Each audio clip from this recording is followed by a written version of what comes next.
Ladies and gentlemen, we're about to begin the funeral service. We ask for those that have a cell phone or pager, if you could turn it to the silent mode. Officiating is Rabbi Jeffrey Weil and Cantor Daniel Gale.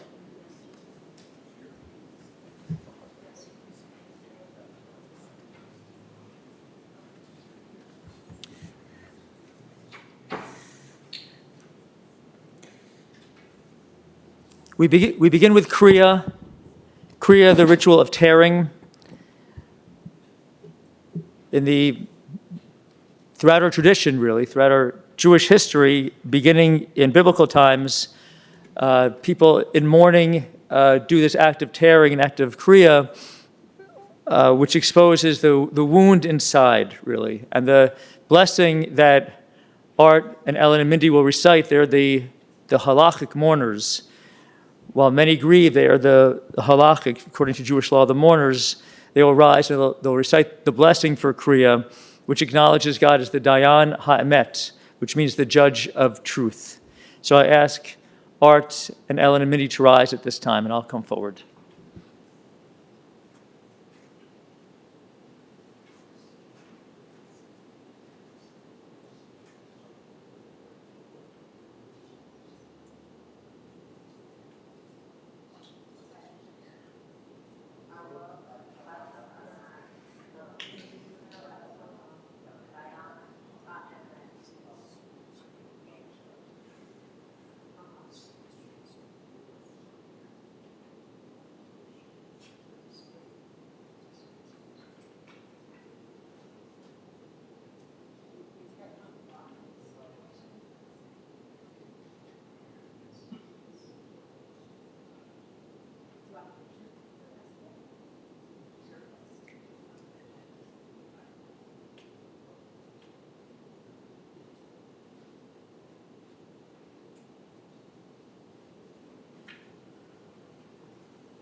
This idea of acknowledging God, praising God as the Dayan Ha'emet, the judge of truth, at a time of sadness is an interesting idea and perhaps a bit of a challenging idea, because even when it's the most horrible loss, we Jews acknowledge the Dayan Ha'emet, that God has that principal role in our lives and in the world.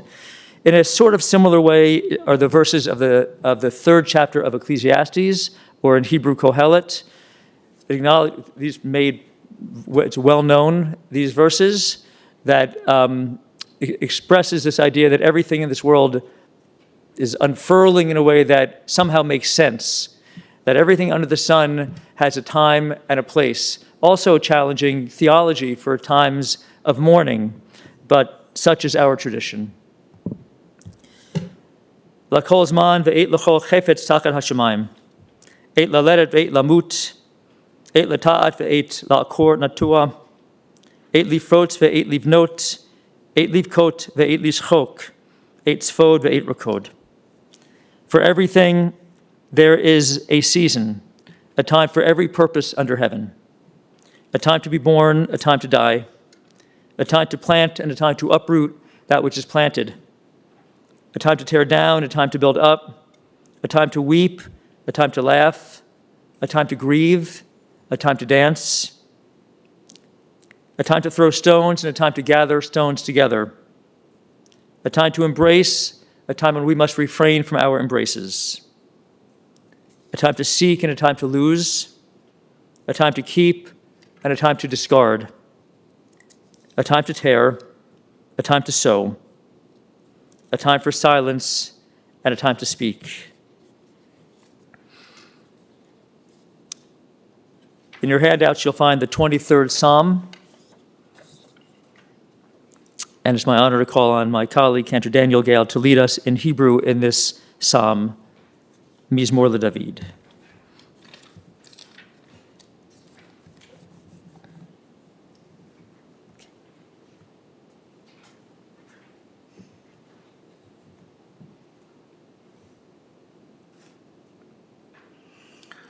Mizmor LeDavid.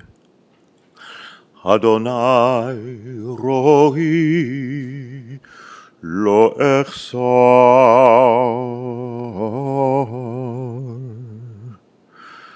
Binot deshe yarbitseni al mei menuchot yinahaleni. Nafshi yeshovev yancheni v'mahagle tzedek leman shemo.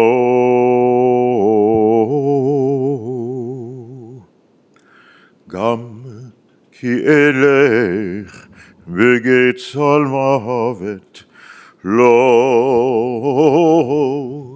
irara. Ki ata imadi, ki ata imadi. Shivtecha umishantecha heima yenachamoni. Tarog lefanai shulchan neged tzorerai. Nishanta v'shemen roshi kosi revaya.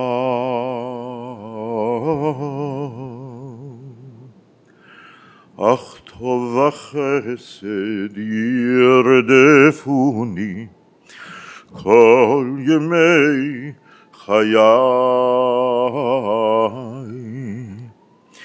V'shaveti beveit Adonai liorech yamim.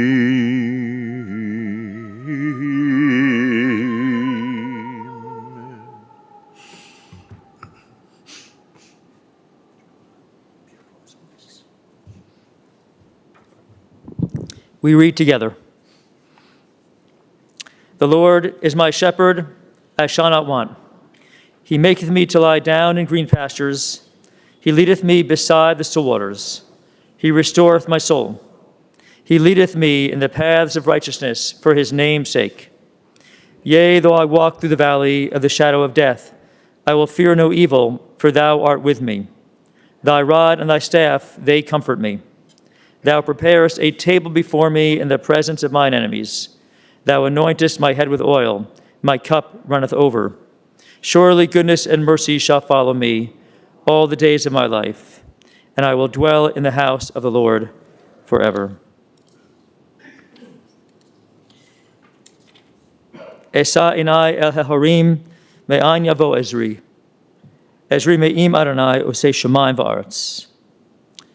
I lift my eyes unto the mountains. What is the source of my help?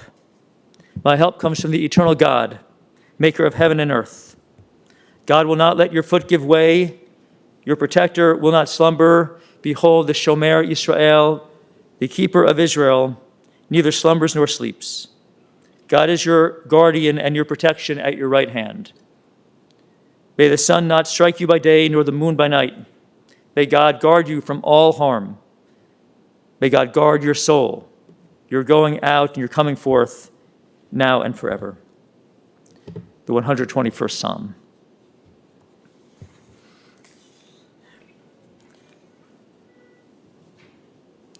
We are now in our weekly Torah reading cycle. We read through the Torah, the 5 books of Moses, consecutively throughout the year.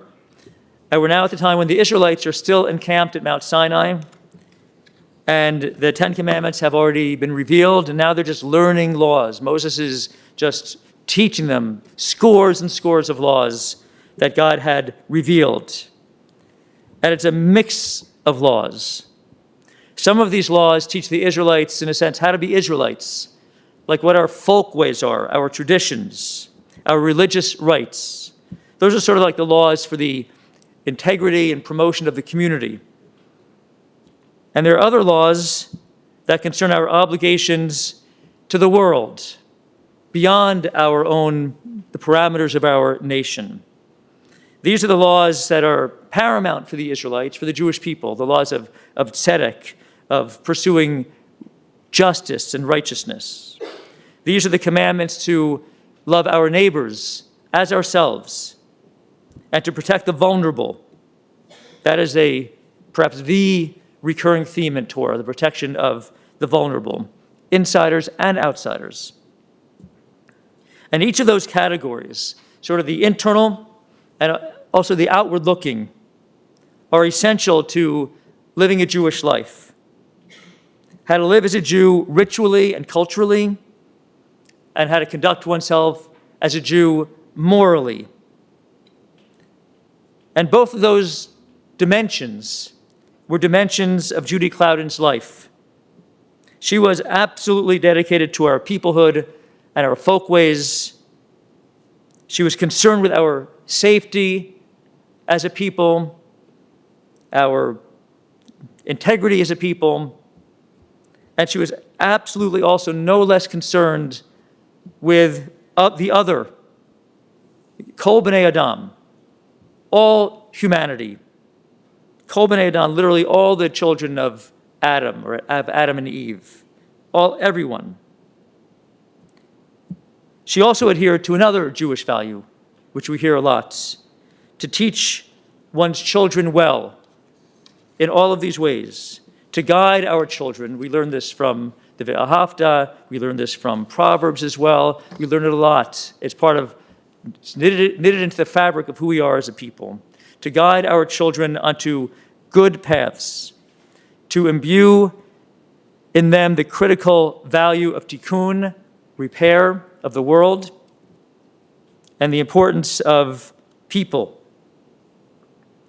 She did all of this for 6 decades with her devoted and beloved art.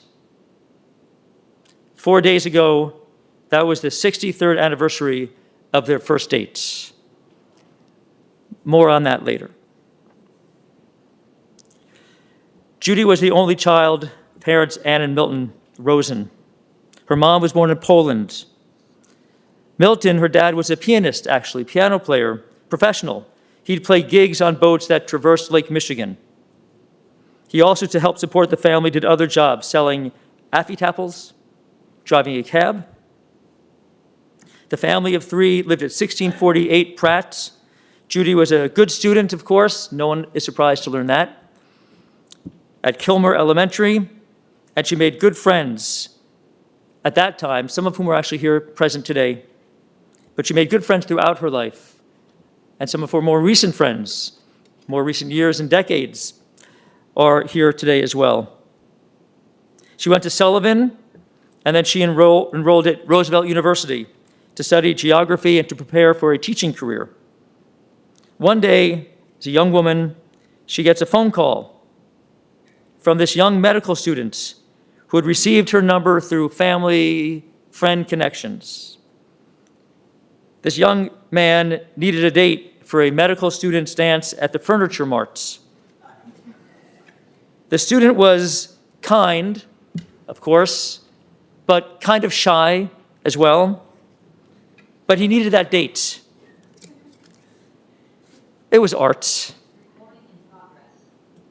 Art had done his research, by the way. Prior to making that call, he had somehow procured a copy of Judy's high school yearbook. That's prehistoric social media. Judy eventually, it took a couple calls, agreed to be his date for that night. And everything was set for that date, as I mentioned, February 16th, 1963. So that's 63 years and 4 days ago. 63 years ago. Everything was set. Arrangements were made. He'd pick her up at home, and he'd take her to the dance. The details of that night are many. It was a high of 28 degrees. I looked it up. Breezy. There was also a flat tire, a call from AAA. There was a girl sitting alone at the dance for a while, probably not very happy. There was a very reluctant dancer, her dates. There was a quiet drive home that night. Quiet, that is, until Art, just to break the silence, turned on the radio, the car radio. And that act, it was like divine intervention. Because he turned it on, and this urbane young man had the radio set to 98.7, WFMT, classical radio. It just so happened, Judy commented, that she needed to attend a classical music concert, I believe, for a class.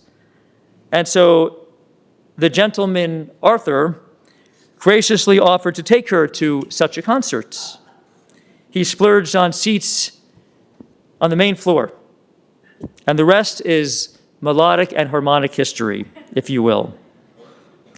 They dated, they got pinned, a year later engaged, and then married. June 19th, this upcoming would have been their 60th anniversary.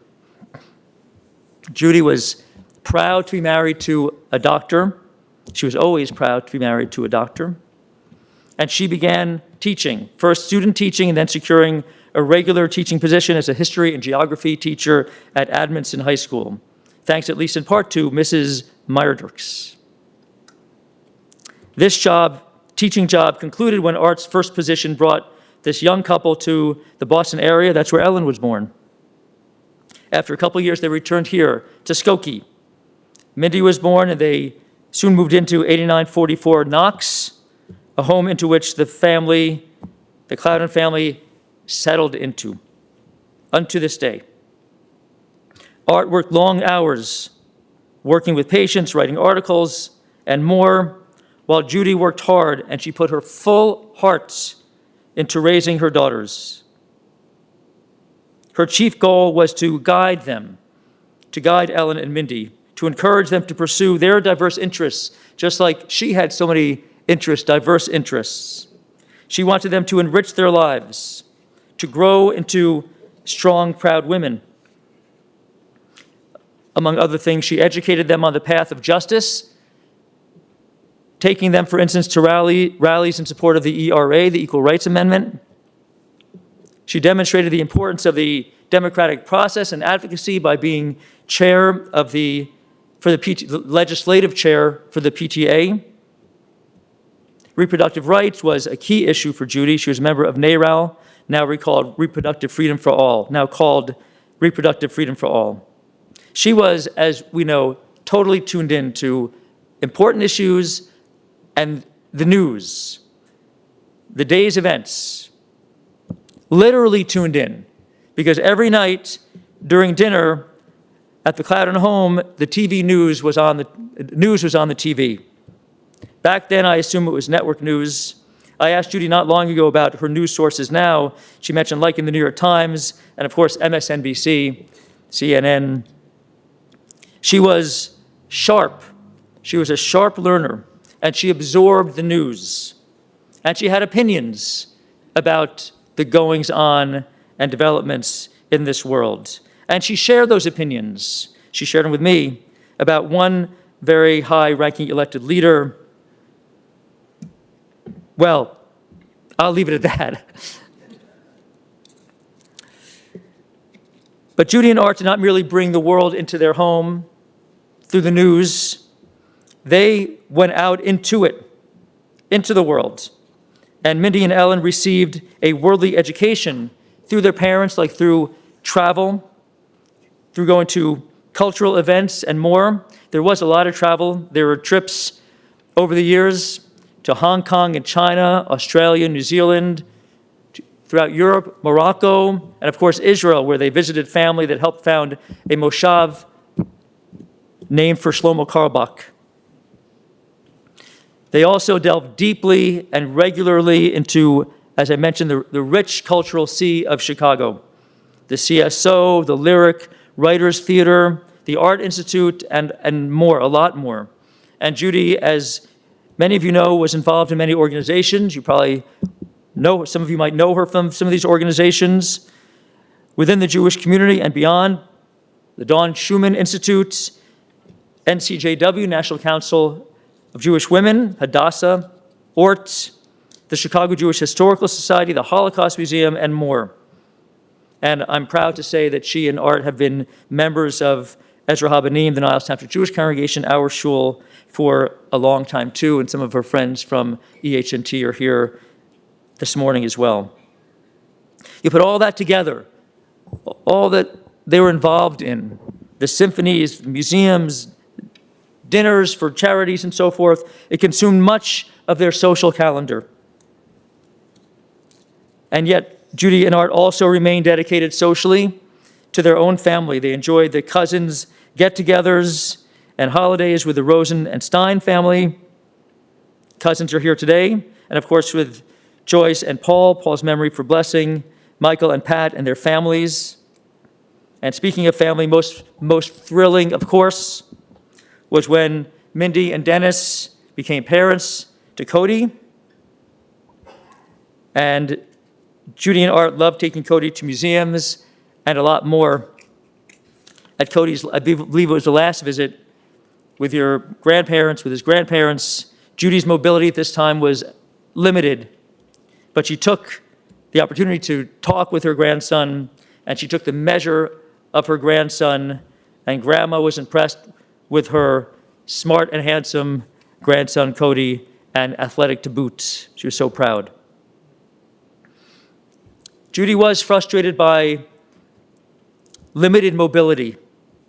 She once described it to me, her overall health situation, she described it as a cascade of problems, which is a good phrase.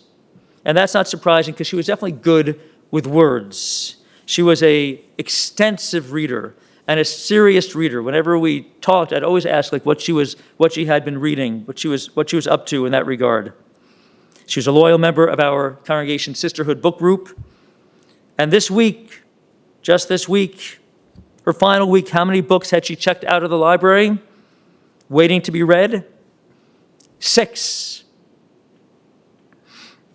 This woman, so sharp, so interested, so attuned to current events, culturally sophisticated, dedicated to her people, seeking justice for all, and fully devoted with Art to this wonderful family. It was a meaningful life for Judy Klowden. May her meaningful life, rich and enriched life, may it serve as a dugma, an example to all of us as we go about ours. Zichrona livracha, may her memory be for blessing. Amen. It's my honor now to call forward her daughters to speak as well. Mindy, thank you.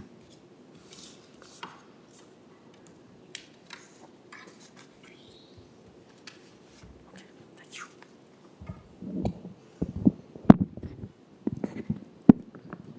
Family and friends meant everything to my mom. She would be so happy to see you all here.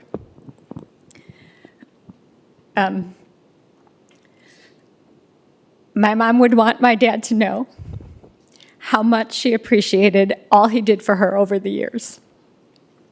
She would want him to know that she's at peace now and she's blessed. My mom gave me more than life. My mom gave me the ability to be a strong woman, to know that it's important in this world to be a strong woman, to work for causes that I believe in, but always have time for family and friends. I love my mom, and I will miss her. Thank you.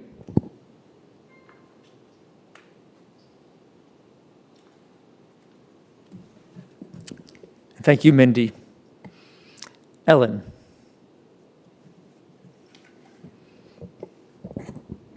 Here you go.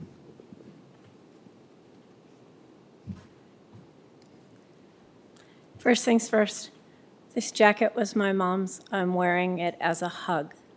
This is my way of bringing a hug from my mom to everyone in this room, because exactly as Mindy said, family and friends were everything. Not everyone might know, but she was an only child, and she had found family as well as married family and born family, and they were all really important. I want to name a few specific highlights, ways that she showed love languages from my mom. She always made sure everybody was going to be happy at parties and am I not close enough? Sorry, okay. I don't know if everybody missed that. I'm really, really sorry. Some of my very earliest memories are just of ways my mom wanted to be sure that everybody was happy, like letting me wear a little matching hostess dress to whatever dress she was wearing for a party, like letting anything that we wanted be how we celebrated our birthdays, including when we went to Rocky Horror Picture Show for the midnight show as seventh graders. She absolutely loved all of our travels together. I'll simply name a few favorites rather than giving details, but like Gobles, Nippersink, Santa Monica, La Jolla. Those were our childhood favorites. Australia and New Zealand, Israel, Alaska, England, Ireland, Scotland, Wales, cruises, just whatever we were doing, she could be really in the middle of it. She absolutely, totally, 100%, more than I've ever seen anybody else love each other. There was perfect, beshert love between my parents. You could see it every moment of every day, never a question, never a moment of wavering, and that's inspirational. Another of my very earliest memories was my mom taking me to a political rally. Tzedakah and Tikkun Olam were values that I enjoyed learning from her and made into life dedications for which she showed appreciation. Another love language, a different set of love languages became the norm after my mom became disabled. When I went to visit her when she was in rehab in Colorado, I brought her a cozy blanket, and she insisted on a picture of her and me bundled together under the cozy blanket, and that has become my favorite picture of her and me from adulthood. She was always the one, if anybody ever needed to know when was someone's birthday, when was someone's anniversary, my mom was the encyclopedia of family knowledge and always made sure that the perfect cards and the perfect gifts were in place. And so she loved when perfect cards and perfect gifts were given. And on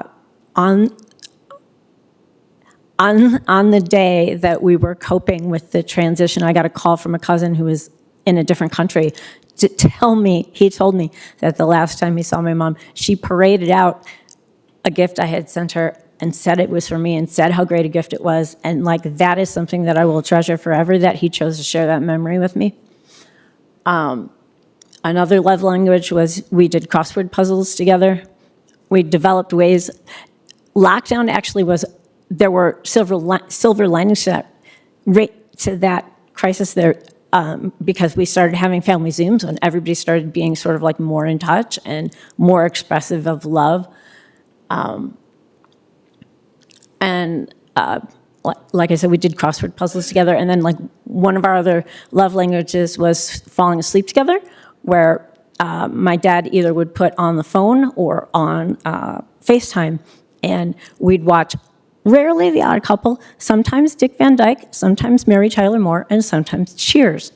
And my parents would be watching them in bed together, and I'd be on the phone, and I would fall asleep to my parents' laughter.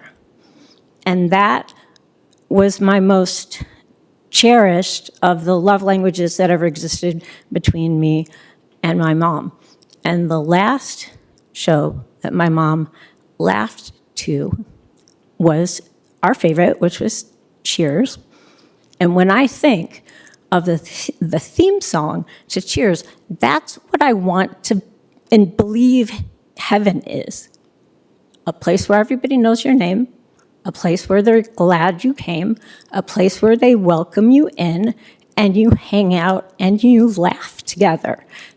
That's, if anybody wants to talk about spiritual stuff later, I will do that. I'm not going to do that here. But I believe that my mom would want everyone to feel grateful for everything that ever gave them a moment of joy. And in that vein, it's only like 20 seconds, but I'm just gonna, if I can, I'm gonna try to get out the Cheers theme song, and you probably all know it, and you can all sing along. Making your way in the world today takes everything you've got. Taking a break from all your worries sure would help a lot. Wouldn't you like to get away? Bring it in. Sometimes you want to go where everybody knows your name. And they're always glad you came. You want to go where people know our troubles are all the same. You want to go where everybody knows your name. Do-do-do-do-do. Thank you. I'm going to hug my mom on the way out. I love you, Mom.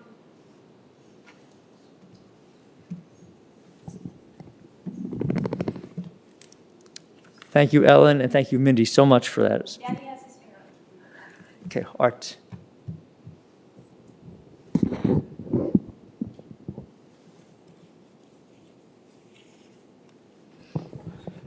Okay, Art.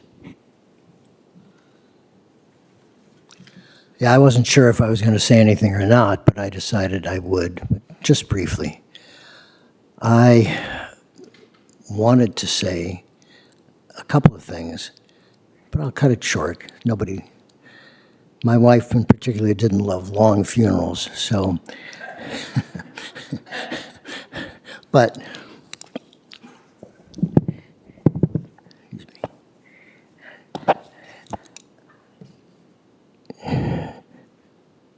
one day this week, we're talking about perhaps planning our 60th anniversary, and the next day she's dead. So, love each other.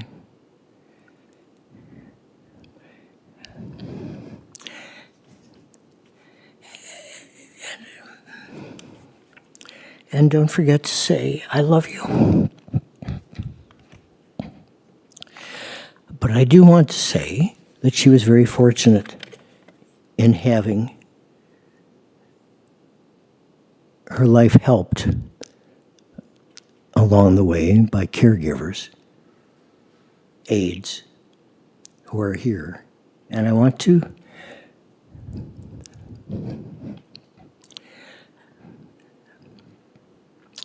just thank them. So Marie Colette Altrate, please stand up.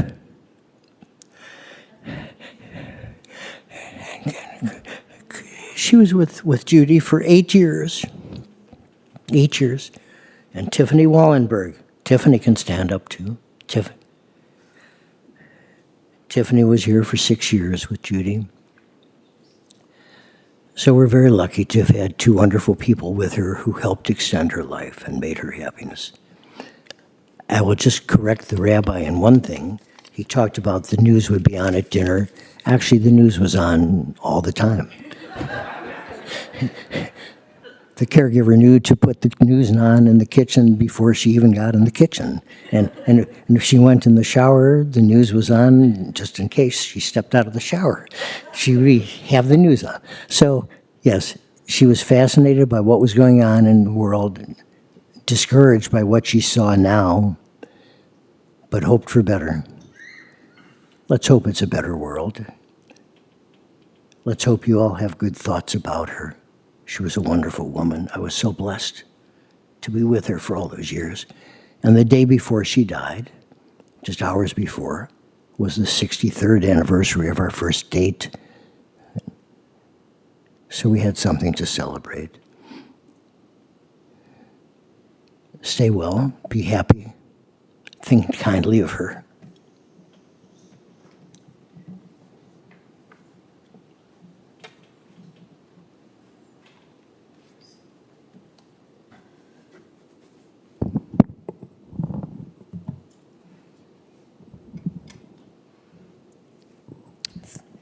Thank you, Art, for that, all of that, including an important message for how we treat each other, and I'm so glad all three of you spoke. Leida hi reshit, uftira tachlit hachaim kamasahem, kahalicha tzmicha mishalav l'shalav. Birth is a beginning, death a destination, life a journey, a going, a growing from stage to stage.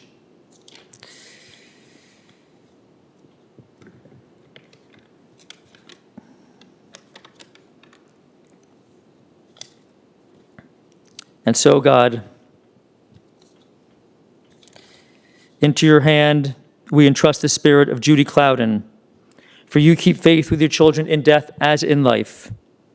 Sustain all of us, O God, that we may meet with serenity the mysteries that lie ahead for us, knowing that when we walk through the valley of the shadow of death, you, O God, will be with us as a loving friend in whom we put our trust. You are the light of our lives and our hope in eternity. I ask you, please, if it's comfortable for you to do so, to rise for the memorial prayer, the El Malay Rachamim, Cantor Gale.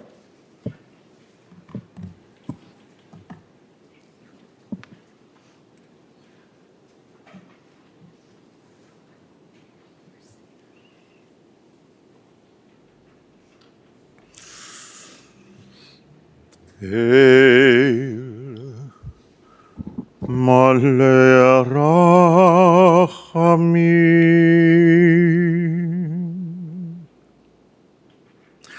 שוכן במרומים,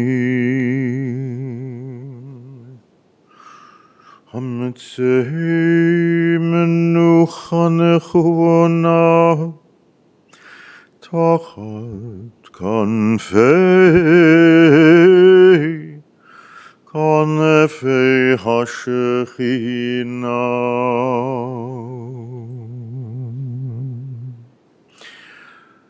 אם קדושים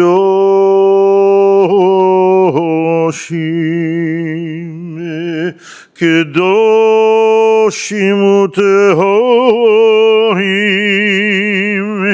כזוהר הקיא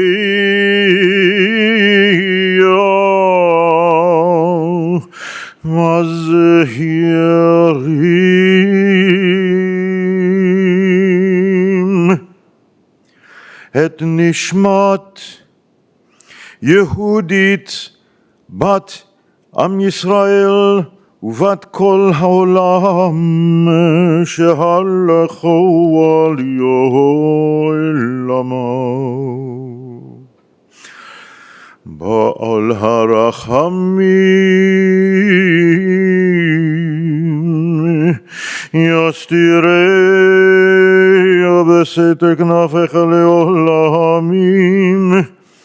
ויצרור ביצרור החיים את נשמתה. אדוני הוא נחלתו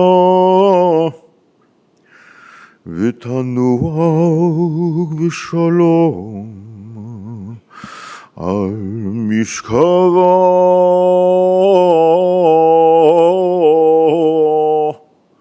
ונאמר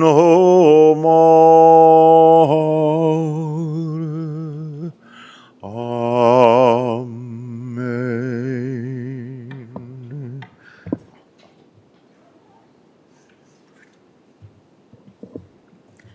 Compassionate God, eternal Spirit of the universe, grant perfect rest in your eternal sheltering presence to Judy Klowden, who has entered eternity. O God of mercy, let her find refuge in your eternal presence and within the shadow of your wings.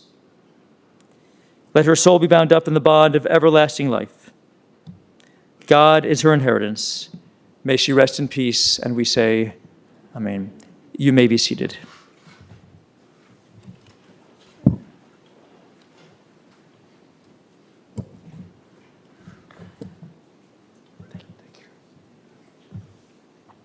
This includes a funeral service here at the chapel.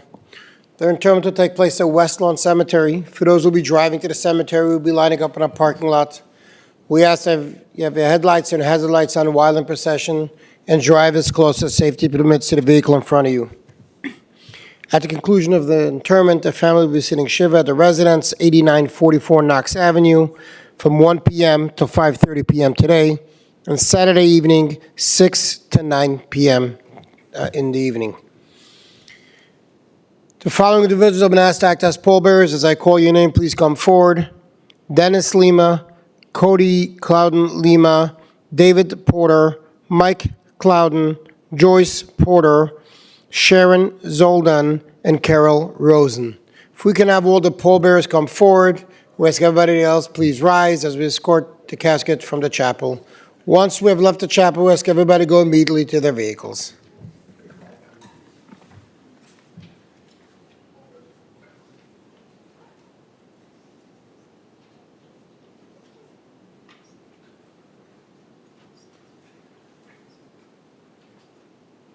Follow their cross, Mar Matra. Follow the cross, that's your full